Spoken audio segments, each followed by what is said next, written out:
Let's talk about the gang, the Rolling 60 Crips, right? Let's take the elephant. We're going to remove the elephant out of the room. Okay? We're going to talk about the Rolling 60s. Big U's once mighty empire is crumbling before our eyes. The LA Kingpin has surrendered to face a wave of murder and RICO charges, but not before delivering jaw-dropping revelations about who he believes set him up. From NBA players losing fortunes in rigged dice games to allegations of non-profit funds disappearing into his own pockets, the story behind Big U's downfall is as scandalous as it gets. Eugene Henley Jr., famously known as Big U, recently turned himself in following a federal RICO indictment. But before walking into custody, he posted a fiery Instagram video calling out those he claims played a role in his takedown. He specifically named 600 as being present with the authorities during the raid. He also called out Whack 100 and Loose Cannon, alleging they were complicit in building an online narrative that helped cement the case against him. In his video, Big U didn't just blame these names. He also pointed fingers at the wider internet audience. According to him, every like, share, and repost of the controversy gave the feds more fuel for their case. Even more striking, Big U questioned the credibility of the indictment itself. He claimed that many of the individuals listed in the paperwork weren't even part of his inner circle. He accused federal investigators of stacking charges by linking him to people he barely interacted with, warning that these same people might be pressured into turning against him. And one thing Big U made absolutely clear, he isn't cooperating, and he isn't holding back on naming the people he thinks orchestrated his fall. The story of Big U's unraveling is a tangled web of betrayal, scandal, and accusations, and it's only just beginning. Big U claimed that all the good he did for the community was ignored the moment the indictment came down. He didn't go quietly either, calling out those he believed orchestrated his downfall as he walked into custody on his own terms. And as soon as he was behind bars, the dam broke, and the details came flooding in. The charges? Murder, human trafficking, extortion, and more. Though Big U hasn't gone into specifics, he's been vocal about his innocence. He insists, "I did nothing wrong," and remains confident he'll beat the accusations. But the federal paperwork tells a different story. According to the feds, Big U is the head of a sprawling criminal enterprise tied to the Rolling Sixties Crips. They allege he ran the operation like a kingpin, leveraging his name, reputation, and music connections to wield money, power, and fear across Los Angeles. Under the RICO Act, prosecutors have thrown the book at him, stacking multiple charges, including murder, fraud, and extortion, and labeling it all as organized crime. They've even given it a name, Operation Drawdown. In addition to Big U, federal agents have arrested at least 10 other individuals tied to this alleged criminal network. Some were already behind bars, while others, like Brian Macchia, turned themselves in shortly after the charges became public. Sylvester Robinson, also known as They, and Mark Martin, known as Bear Claw, were arrested on March 19, 2025, and now face the same allegations. Court documents depict what authorities call a mafia-like structure. They claim Big U used his street influence and long-standing connections to the Rolling Sixties to instill fear and generate revenue throughout LA, reportedly since 2010.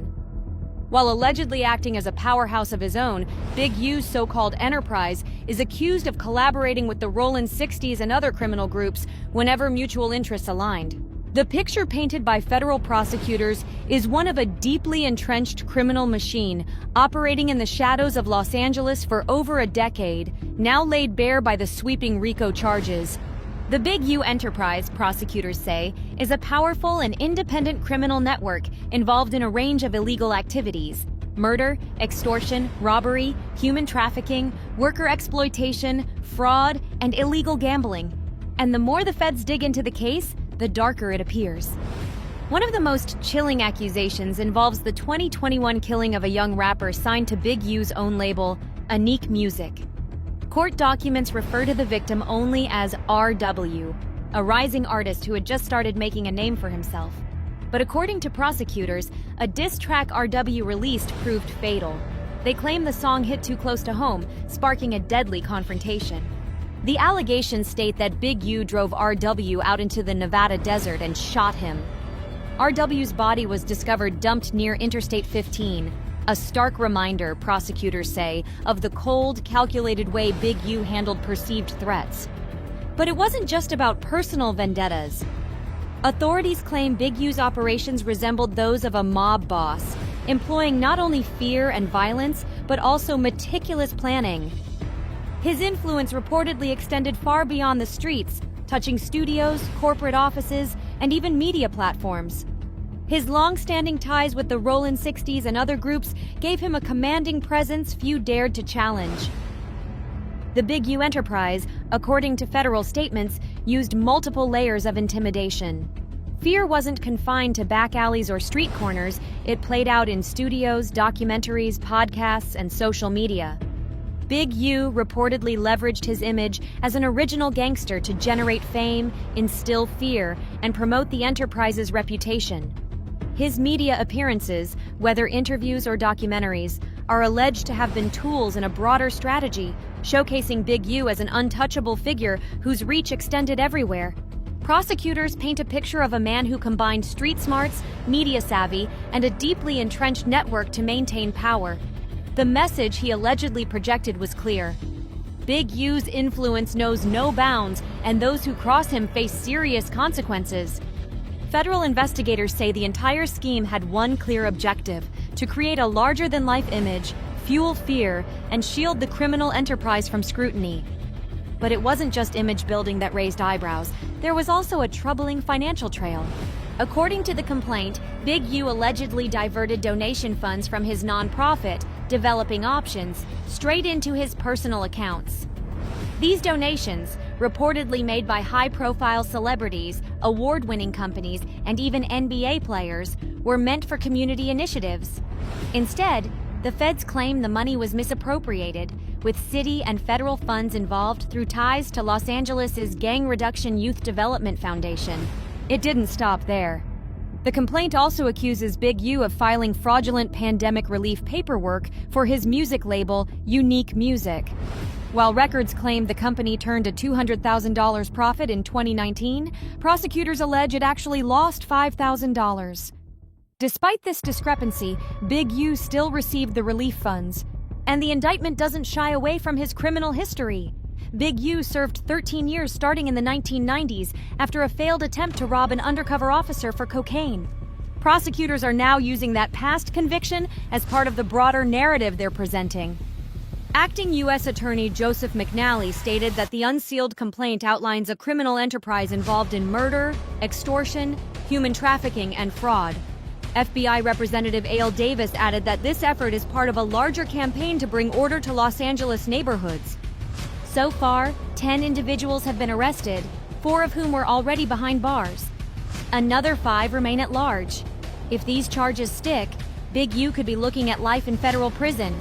And just when it seemed the case couldn't grow more incriminating, the feds revealed audio recordings. Court documents claim these tapes feature Big U plotting to catch WAC 100 slipping. The recordings allegedly describe a coordinated effort, with Big U and a crew from the Rolling Sixties aggressively pursuing WAC 100. This pursuit, according to investigators, involved a group of 15 to 20 individuals dressed in hoodies. As Big U recounted, "I got my hoodie on all black, tied down." The chilling allegations, combined with the damning audio evidence, paint a picture of an operation that blended intimidation, fraud, and violence, all allegedly masterminded by Big U. "I see you, Eugene Henley. I see you." That's what the recording claims Big U's rival was shouting as tensions exploded. The situation grew more chaotic, with the supposed victim screaming about his wife and kids in the car, pleading for a ceasefire. In the heat of it all, WAC 100 stepped into the fray, not physically, but through the megaphone of Clubhouse. Just after Big U turned himself in, WAC took to the platform to deny everything. He insisted he had no involvement in the case and dismissed Big U's accusations as internet-fueled nonsense. Mocking Big U's apparent surprise at the federal raid, WAC claimed the warning signs had been obvious for a long time. Big U just chose to ignore them. But while WAC was brushing off the drama online, Big U's legal situation was intensifying. A judge quickly ruled to keep him in federal custody, citing the seriousness of the charges and his potential flight risk. There would be no bail, no house arrest, nothing. The next steps in the legal process were already set. A detention hearing on March 31st and an arraignment scheduled for April 8th. No plea had been entered yet, just a formal reading of the charges. Meanwhile, the internet lived up to its reputation for stirring the pot. A sports account, ML Football, saw the controversy as an opportunity to drag Big U's family into the spotlight.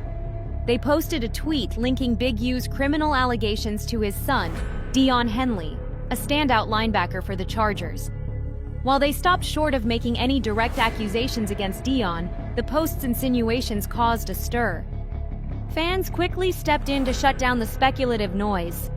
One commenter wrote, "Dion Henley seems like a great dude, also a great player and teammate. Hope he is getting through this." In other words, while the internet tried to tie Dion to his father's scandal, his supporters made it clear they wouldn't stand for baseless accusations. While the internet tried to connect Dion Henley to his father's controversy, fans rallied in his defense. One supporter pointed out, "What does Dion have to do with any of this? He's a great dude." Another called him tough as nails, adding that they'd take 10 of him on their team if they could. In the eyes of many, Dion was being unfairly dragged into a story that had nothing to do with him.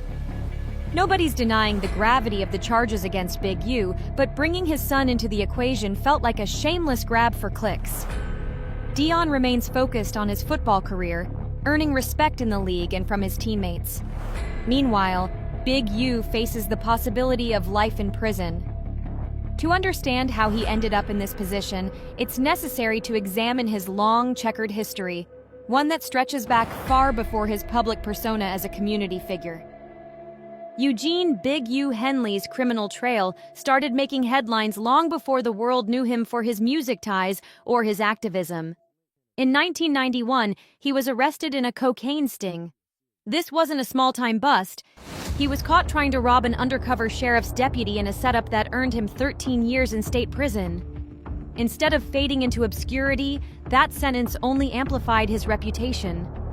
Authorities believed that even back then, he wasn't just a member of the Rolling Sixties Crips. He was one of their leaders. His prison stint didn't diminish his influence, it boosted his status on the streets. When he was released in the early 2000s, Big U returned as more than just a known name. He was a figure of respect and authority. However, freedom didn't mean he was free from scrutiny. The LAPD and FBI never stopped watching him. Over the years, Big U was linked to more than 20 major investigations. These ranged from drug trafficking and illegal firearms to secret gang meetings where violence was allegedly discussed and approved. Law enforcement described him as a fixer, the person called upon when street conflicts needed to be settled, someone who moved quietly but wielded significant power behind the scenes. If conflicts escalated, Big U was known to bring them back under control.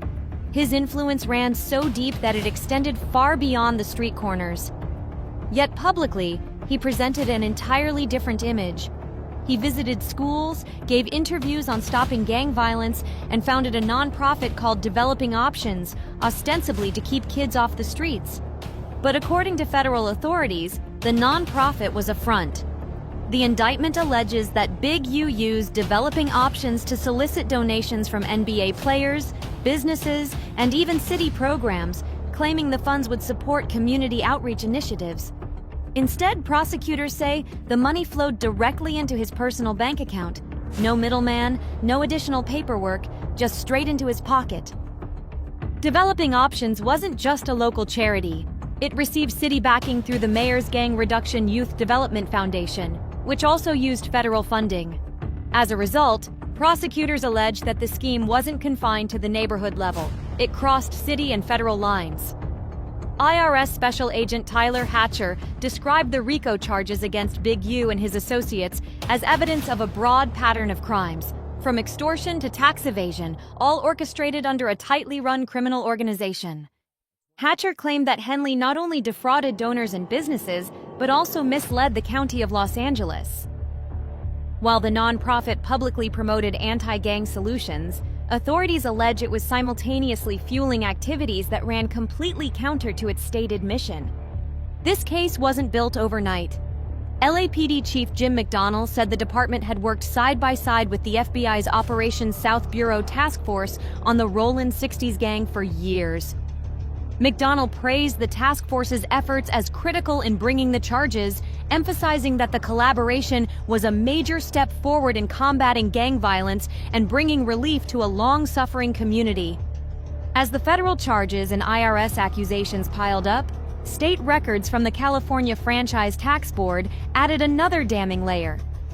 They showed that developing options had been officially suspended as of April 2024, further casting doubt on the nonprofit's legitimacy and bolstering the authorities' case that this was far more than a legitimate community outreach program. Though the California Franchise Tax Board didn't provide a specific reason for the suspension of developing options, the designation alone meant the nonprofit had effectively been shut down. Once suspended, a nonprofit loses its legal standing to operate, fundraise, or accept donations and becomes subject to hefty fines. While FTB representatives refused to comment on this particular case, they confirmed that such a suspension essentially cripples the organization from within. Yet despite the suspension, city records show that the checks didn't immediately stop. In fact, Los Angeles city documents revealed that Henley's organizations were still under contract to receive nearly $800,000 as late as July 2024. That payment was the final installment of a 4-year agreement totaling over $2.2 million, funded by the city's Gang Reduction and Youth Development GRID program. GRID is designed to support community groups that prevent violence before it erupts. For years, Henley's nonprofits had been on the approved funding list, receiving substantial city backing. The relationship dated back over a decade. From 2011 onward, Henley's organizations received hundreds of thousands of dollars annually. During the period from 2018 to 2021, city funds allocated to his group averaged $500,000 per year. But after crime spiked in the aftermath of the pandemic, the funding increased. In 2023, then-Mayor Eric Garcetti called for more intervention spending, which meant even more money flowed into programs like Henley's. Tax filings from that year indicated that one of Henley's nonprofits, the Ex-Offender Fellowship, reported nearly $2 million in revenue. What wasn't clear, however, was the source of those private donations. The filings didn't list the names of the donors, leaving many to wonder who was backing the organization so heavily. What was clear, according to federal investigators, was that Henley himself wasn't financially struggling. IRS records showed that as president and director, Henley took home a $95,000 salary. But the larger pool of cash, the bulk of the nonprofit's funds, was paid out to unnamed corporate officers, directors, and trustees. This lack of transparency, prosecutors claimed, wasn't coincidental. Instead, they alleged that Henley deliberately moved donation money into his personal bank accounts, pocketing tens of thousands of dollars intended for community programs. One donation in particular raised eyebrows: $20,000 from an NBA All-Star, earmarked for children's programs. According to the federal complaint, that money never made it to the kids. Instead, it went directly into Henley's personal accounts. But the accusations didn't stop there. The complaint also alleged that Henley falsified tax returns, failed to report hidden income, and even lied on a bank loan application to qualify for a home loan. What started as a case of suspected misuse of funds had grown into a web of alleged fraud, spanning from false documentation and hidden earnings to outright deception on financial forms. To federal prosecutors, this wasn't just a matter of mismanagement, it was a calculated pattern of fraud, meticulously executed on paper, online, and throughout the financial system. So what's the city's response to all of this? Not much. When NBC Los Angeles reached out, the mayor's office dodged direct questions about developing options.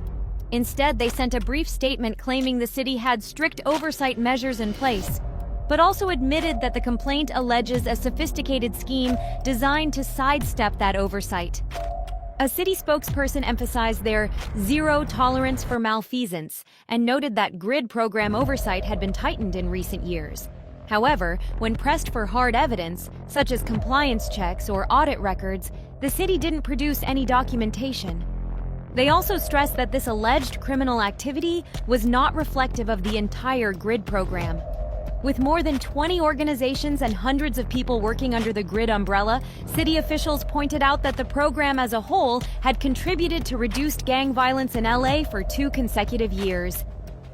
But as federal charges mounted against Big U, the story took an even wilder turn. Rumors began swirling about a rigged dice game that ended in million-dollar losses. According to court filings, the saga started back in June 2019 at a high-stakes game in Los Angeles. This wasn't just some casual gathering. Among the players were a professional boxer, referred to only as AB, and several NBA stars. The money was real, but the game wasn't. Authorities say AB and his crew used loaded dice to cheat the other players, costing the NBA participants millions. When word got out, Big U allegedly got involved. Prosecutors claim he instructed his associates to rough up AB, not only as punishment for the scam, but because AB failed to check in with Henley before hosting the game. Furthermore, according to a cooperating witness, Big U wanted to recover the money on behalf of the scammed NBA players.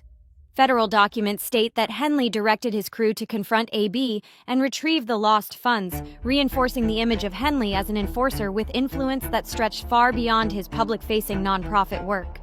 Court records reveal that members of the Rolling Sixties crew showed up to apply direct pressure on AB, making it clear that Henley's network didn't just talk, it acted.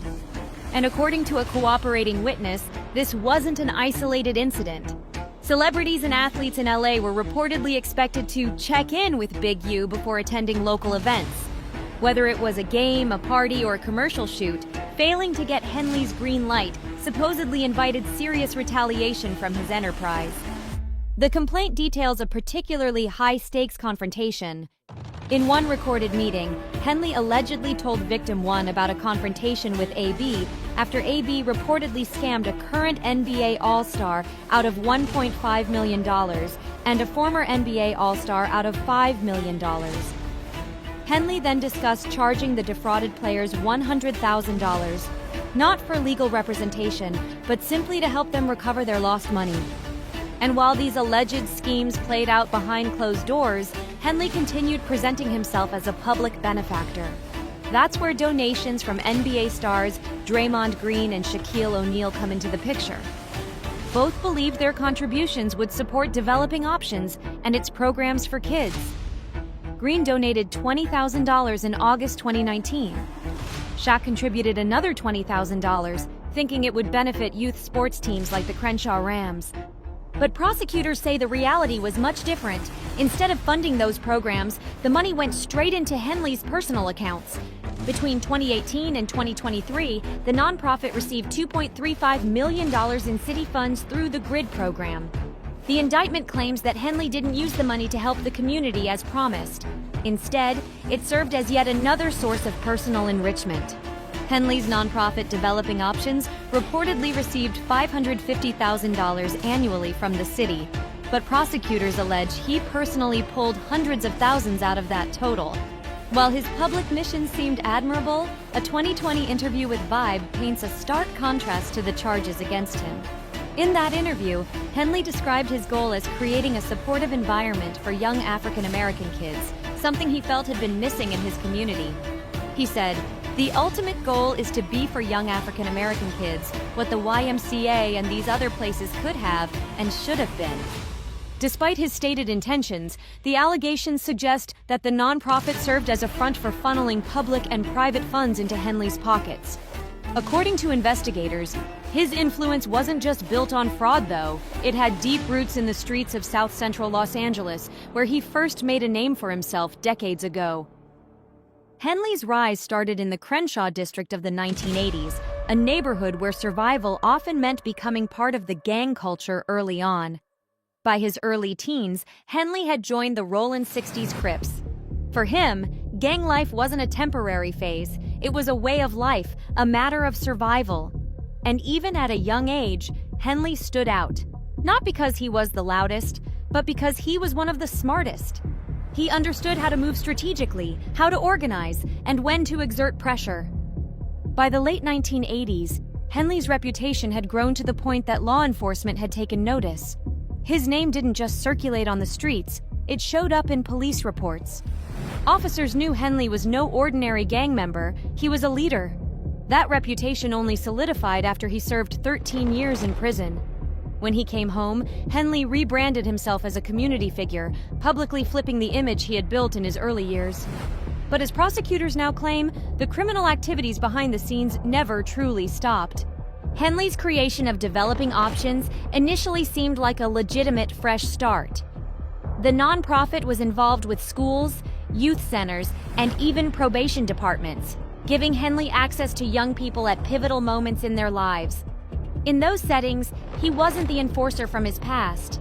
He was a mentor, someone who spoke directly to kids from the same streets he grew up on. To many in South LA, Henley was a father figure offering guidance that wasn't often found at home. He didn't preach at them, he spoke their language and understood their struggles. But there was another side, one that never appeared in community flyers or press releases. In LA's hip-hop scene, Henley had an undeniable, if unspoken, influence. Aspiring rappers, particularly those coming from the streets, understood that making it big often required more than just talent. You had to move carefully, ensuring your shows, video shoots, and even local deliveries didn't spark the wrong kind of attention. That's where Henley's power came into play. He wasn't a performer, but he controlled access. Henley had connections in areas that weren't safe for most to navigate, and he used that influence to determine who could operate without trouble and who might be shut out. One of the most notable artists Henley worked with was Nipsey Hussle. Early in Nipsey's career, he faced the dual challenges of building his music career while navigating the complexities of his neighborhood's politics. Henley played a key role in helping Nipsey walk that fine line. Under Henley's guidance, Nipsey could focus on his craft without constantly looking over his shoulder. The mutual respect between them was evident, even if it wasn't spoken aloud. Yet, the contradiction remained. On one hand, Henley was the mentor who reached out to kids just released from juvenile hall or probation. On the other hand, he retained a reputation as someone who could shut down events or pressure entire crews if he saw fit. It was a dual image, one of redemption and reform in public, and one of lingering authority and control behind the scenes. Big U once represented peace and transformation, working alongside the Amer I Can Foundation, founded by NFL legend Jim Brown. Through the Charge program, he helped gang members find ways out of the cycle of violence and encouraged them to take control of their lives. Henley spoke about change and mentored the youth. But despite his efforts, street politics didn't disappear, and one particular confrontation underscored that reality. A well-documented parking lot dispute outside the Marathon clothing store highlighted the tensions between Big U, Nipsey Hussle, and Nipsey's brother, Black Sam. The argument reportedly centered on property and control. Some say Big U sought to take over land tied to Nipsey's brand, but Sam refused to give in. The confrontation nearly turned physical, exposing the complicated dynamics between them. Big U had a history with Nipsey, helping him early in his career. But as Nipsey rose to prominence, the distance between them grew. Nipsey wanted to manage his block on his own terms, keeping it a family-run operation. After Nipsey's death, Big U stayed largely silent. Yet even in that silence, his reputation loomed large. In Los Angeles, Big U was seen as a powerful figure whose reach extended far beyond music. Wiz Khalifa once called him rap's godfather, not for his lyrical skills, but for his influence. Big U shaped who got protected, who got silenced, and who got noticed in the LA hip-hop scene. Artists often felt compelled to check in with him or risk facing complications. Now, the man who once had the support of city leaders and a reputation that carried weight is sitting behind bars. His story, marked by dual identities as both a mentor and a power player, remains one of the most complex in LA's hip-hop and street history.